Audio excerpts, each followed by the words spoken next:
Estamos aqui para mais um Nelos Entrevista, hoje com João Paulo Lorenzon, ator, diretor, escritor. Eu não sei nem como definir direito o João, né? João, muito bem-vindo. Tudo bem, prazer estar aqui. Querido, estar junto com você. Uma alegria.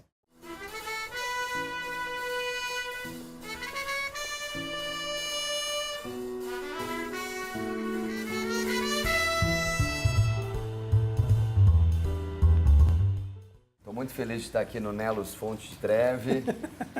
Hoje estamos venezianos aqui, né? Estamos aqui. Muito bem-vindo, hein? João, relação antiga com a Nelos, né? Você sabe, eu tenho uma relação muito forte com a minha avó, que morreu quando eu tinha 10 anos. Eu tenho 38 anos, então faz 28 anos que eu não vejo minha avó e ela é uma das pessoas mais presentes da minha vida.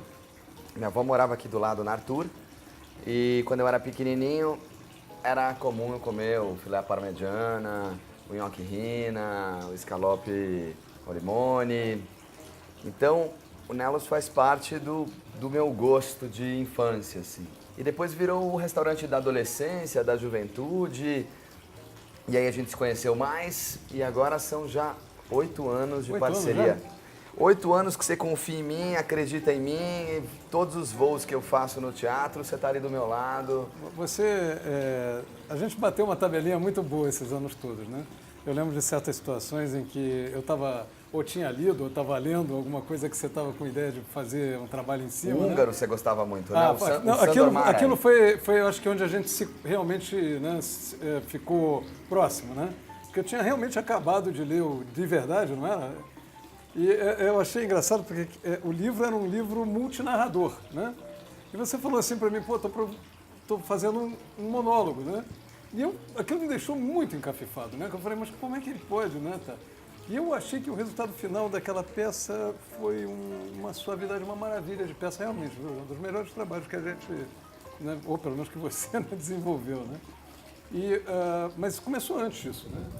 Começou, curiosamente. Primeira vez que eu te procurei, eu estava fazendo um Borges, um monólogo levando da literatura para o teatro, chamado Memória do Mundo. E a minha abordagem foi, Augusto, eu tenho uma relação tão memoriosa com o Nelos, é um restaurante que habita a minha história, a minha vida. Eu ia adorar que agora, nessa peça que tenta discutir a memória, o esquecimento, o que fica, o que vai... Foi no Viga, não foi? Foi primeiro no Sesc Paulista. Ah, perfeito. Okay. Foi o último ano antes dele fechar. E já ele está abrindo, olha só, vamos fazer 10 anos. E depois fez Casa das Rosas e no Viga. E como você foi duas vezes, você exato, viu... Perfeito, é verdade. O próprio Borges, eu acho que tinha algumas coisas contos do Borges, porque eu lembro que nos textos, né, aquela coisa do troglodita, tudo aquilo me era muito familiar, né? Depois eu fui folhear e fui encontrando, né, os negócios. Aquilo nos impressionou, acho que a todos nós, assim, né? E o fato de que também você era essa coisa versátil aí de escrever, se lançar, produzir, ir atrás para fazer a peça, né? Eu achava aquilo bárbaro, assim, né? Tinha muito a ver com a figura do Nelo, sabe? Aquela coisa de paixão, né?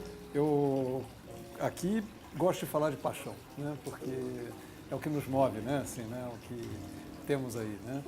Você ficou um tempo fora em Portugal, não foi isso? Eu fiquei um tempo em Portugal e eu fiquei um tempo em Avignon, na França. Um foi em 2012 e o outro foi em 2015. Foi mais longo, né? Foi um mês. Em Portugal foram 10 dias. 2012 foi um ano importante, porque eu fiz 5 monólogos. Quando eu fiz o meu 5º monólogo, que era um Borges, eu ouvi muito "não faça isso". João, chega de fazer monólogo, João, mais um Borges, as pessoas querem uma coisa mais vendável, mais convencional, mais trivial, e eu sabia que eu ainda tinha mais para dar. E foi um ano importante, que foi o ano que eu fui indicado ao Prêmio Shell com o espetáculo, foi um ano que viajei o Brasil todo e fui convidado para representar o país em Portugal. E foi a primeira viagem internacional e ela solidificou, de alguma maneira, um percurso, assim. Então, foi muito importante para entender que às vezes a gente tem que se escutar. E, né, porque se a gente escuta o outro, às vezes o outro quer o nosso bem, mas não é o que a gente quer fazer. E se a gente se escuta e vai, e tem paixão, como você falou, e faz sentido, a gente encontra lugares muito nossos. E esses lugares são sólidos, assim, são bases, assim. Você está num momento diferente agora com essa exposição na HBO, né?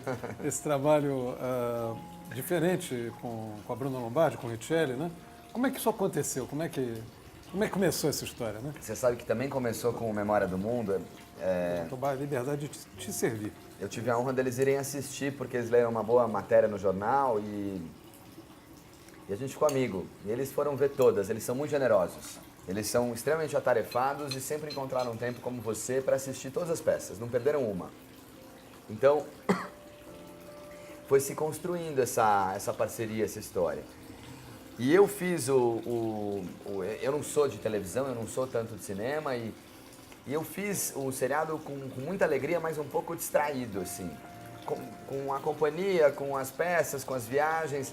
E aí agora na estreia eu fiquei sabendo que eram 60 países, canal aberto, e era uma... Quer dizer, eu já imaginava, eu vi que tinha uma super estrutura, mas eu não imaginava que ia ter essa força. Eu estou muito feliz, muito feliz. E poder ser o paciente, namorado, amante da Bruna, ter esse espaço amoroso, ser dirigido pelo Richelli, ser um personagem que é uma ponte, de alguma maneira, entre os personagens da série.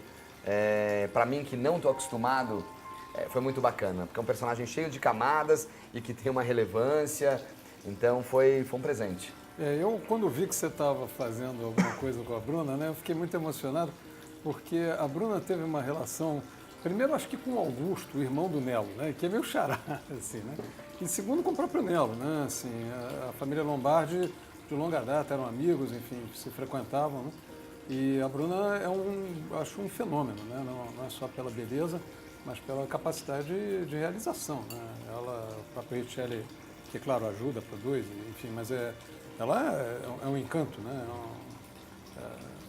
Acho que é uma diva, né? Uma musa para qualquer brasileiro, né? É um orgulho, né? Assim, né? E que não fica presa no patrimônio da beleza, né? Longe disso, né? Porque ela é uma baita escritora, né? Ou seja, ela está sempre, de alguma maneira, né? Colhendo, abrindo, descobrindo, né? Ela tem uma questão com a questão da alma humana. Seja pela poesia, seja pela Rede Felicidade, seja pela... Enfim, ela tem uma série de movimentos que buscam essa troca com o outro. Então, eu acho que ela aproveita do lugar onde ela ocupa, assim como Richelli. Ela sabe da beleza, é uma beleza que permanece, né? Mas ela tem uma fundura infinita, assim. Você está viajando com Havemos de Amanhecer, não é isso? Que é Carlos Drummond de Andrade? Que é o Carlos Drummond de Andrade, que é o elefante que você tinha. Conte pra... É verdade. Me relembre essa história. Eu tive um pôster na minha casa, né? Que eu não sei se foi algum parente ou tio ou amigo que me deu, mas que, na verdade, foi enquadrado e colocado na minha parede, sem vidro, sem nada. Era aqueles quadros de madeira, né? Vamos dizer assim. E que tinha um elefante enorme. Aliás, tinham vários elefantes em várias situações. Tinha um elefante pequeno chorando, tinha um elefante meio que manco, tinha um elefante... Você lembra de tudo? Era um grafite mesmo, assim, sabe? E o texto fazia parte do desenho. Esse pôster com todo esse texto, né? É claro, eu acabei lendo N vezes, porque cativava, né? Você lê as imagens, né?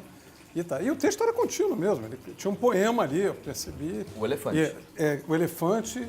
que, na verdade, se chamava Fabrico um Elefante com Poucos Recursos. Eu não sei se já é uma... É o primeiro verso estrofe, do poema, né? chamado Que vinha Elefante. bem grande em cima, entendeu, né? E escrito o elefante em cima, é verdade. Era exatamente isso, do lado esquerdo. Assim, Agora, você imagina a minha felicidade. Eu faço o meu 9º trabalho, em que você me apoia sabendo que era um Drummond e que era o João fazendo esse trabalho. Eu me baseio no elefante. Por que no elefante? Porque eu ganhei um livro de poemas para criança, que não eram poemas infantis, eram poemas que tocavam no universo da criança. E li esse poema do Drummond, O Elefante, que era um homem que se fantasiava de elefante. Perfeito. E saía na rua em busca de amigos e ninguém brincava, ninguém olhava. Eu já conhecia o poema e tinha ficado super... achava ele lindo, mas com a filha pequena, com a paternidade, eu fiquei emocionado com a pureza dela, com a pureza do poema. Então eu construí toda uma peça, né, que chama-se Havemos de Amanhecer. E você caprichou porque tem dança, né? É um espetáculo, dessa vez não é você, né? Tem você elefante gigante. Isso, um corpo de baile, né? Tá, realmente uma produção, né? Assim, caprichada, bonita mesmo, assim. Gostei muito dos dançarinos, assim, né? Eles arrasam mesmo. Arrasam. Eles arrasam. Mas dentro desse contexto dos dançarinos, dos elefantes e tal, tudo isso era para trazer à tona esse poema que falava assim pro outro, né? Pro público, pra gente.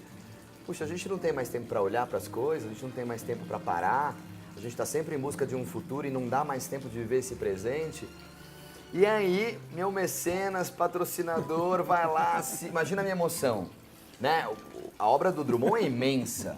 É verdade. Podia, né? Eu podia ter escolhido qualquer Por isso que eu te falo, tem uma ligação, né? É porque é uma loucura. Aí A você me conta quantidade que de o textos teu que a gente leu, né? era o poema que eu escolhi, que era o que tinha no seu quadro. O Elefante é um poema importante. Assim. É importante. Ele é importante, não é que ele é um poema desconhecido. Isso, é verdade, mas assim, é verdade. Drummond tem uma obra infinita. E maravilhosa. E aí eu consigo, assim como eu, menino, vim aqui, eu descubro que a última peça que eu fiz, você, menino, tinha uma... Então perfeito, né, é muito bonito. Para mim isso. foi muito isso. É aí muito mesmo. bonito. Foi muito isso aí. Né? E eu de verdade foi muito isso aí. Na época, porque é engraçado, eu lembro que foi uma coisa do tipo assim. Eu tô... Lendo um livro. Eu falei, acabei de ler um húngaro. Você falou, é um húngaro. Eu falei, mas é Sándor Márai, Sándor Márai. Mas de verdade, de verdade. De verdade. E o de verdade, e o Sándor Márai também tem As Brasas, que é lindo, tem o Legado de Esther. Eu li As Brasas depois. Foi o primeiro que eu li. É muito bom o livro também. Você pensa em fazer cinema? Putz, Augusto, eu sou muito ligado em cinema. Eu gosto muito de cinema. Mas eu acabei mergulhando no teatro, e no teatro você constrói o seu sonho sem precisar de outros sonhadores, né? No cinema você precisa ter... Pelo menos de menos, né? Assim. É uma coisa que, enfim, eu posso dizer que eu fui um menino apaixonado pelo cinema. Eu vi todos aqueles filmes dos meninos famintos sonhadores europeus. Cinema Paradiso... Minha Vida de Cachorro, Pele o Conquistador, O Império do Sol, Adeus Meninos. O Rivales é um filme belíssimo, do Imem, né? Assim, maravilhoso. Então eu fui permeado assim por essa infância sonhadora. Eu acho que o cinema me deu uma coisa de nunca desista dos seus sonhos. Se você perder os seus sonhos, você perde tudo. Assim, tem sonhos que são sonhos hipotéticos e falsos teus, mas tem sonhos essenciais, que é você com você mesmo, que é quem você é, o que você quer, o que você gostaria de fazer, com quem que você é corajoso, com quem que você é leal, que se você desiste disso, você se perde no vazio. Mas eu acho que o teatro, ele é minha casa, assim como o Nelos é minha casa. Não precisa de muito, sabe? Pode ser uma vela, pode ser alguém do outro lado, e a coisa acontece.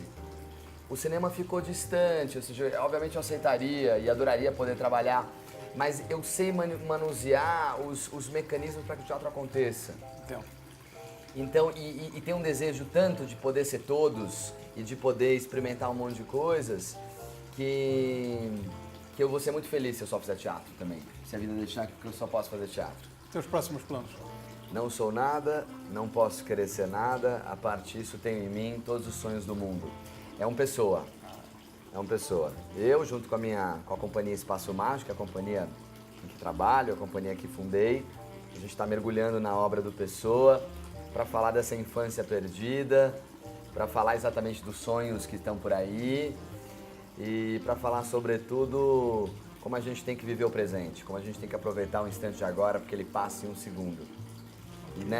E o Fernando Pessoa, que é que é esse gigante que olha para a alma humana tão fortemente, é uma grande fonte de inspiração. Uma grande fonte de inspiração. Vou fechar com ele, né? Tudo vale a pena se a alma não é pequena, né? E eu vou tomar um gole para eternizar a minha vida aqui com essa fonte, ó. Opa! Um brinde ao Baco, né? Assim, né? Prazer te ter aqui mais uma vez, hein? Obrigado, muito querido, assim, muito sempre bom. bem-vindo. Assim. Já.